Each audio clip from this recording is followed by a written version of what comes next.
जमीयत उलमाए ने भी आइला मोहम्मद पर अपनी बात रखी है।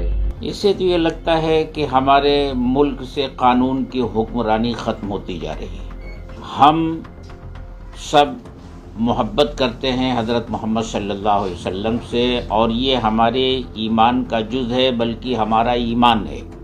जिसके दिल में, जिस मुसलमान के दिल में हज़रत मोहम्मद सल्लल्लाहु अलैहि वसल्लम की मोहब्बत ना हो, वो साहिब ईमान ही नहीं है। तो अगर हम उसका इजहार करें कि हम हज़रत मोहम्मद सल्लल्लाहु अलैहि वसल्लम से मोहब्बत करते हैं और ये कानूनी तौर से जुर्म करार पाए, तो मैं तो कहता हूँ कि अब यहाँ कानून नाम की कोई चीज़ रह ही नहीं गई।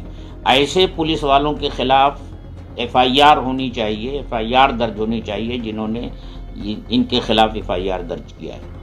यूपी ही की बात नहीं, ये माहौल तो पूरे मुल्क में पैदा किया जा रहा है, हिंदू मुस्लिम नफ़रत फैला करके, और लोग अपनी सियासत की रोटी सेंक रहे हैं। और अब उनके सामने एक ही चीज़ नज़र आ रही है कि अगर अपनी कुर्सी को बाकी रखना है तो हिंदू और मुसलमान का मसला पैदा करके और वोट हासिल किए जाए। बाकी तो पूरे मुल्क का क्या हाल है, इसकी मईशत कहाँ जा रही है, रोज़गार का क्या हाल है, और मुलाजमत और नौकरियों का क्या हाल है, वो तो सब मुल्क का बच्चा बच्चा जानता है।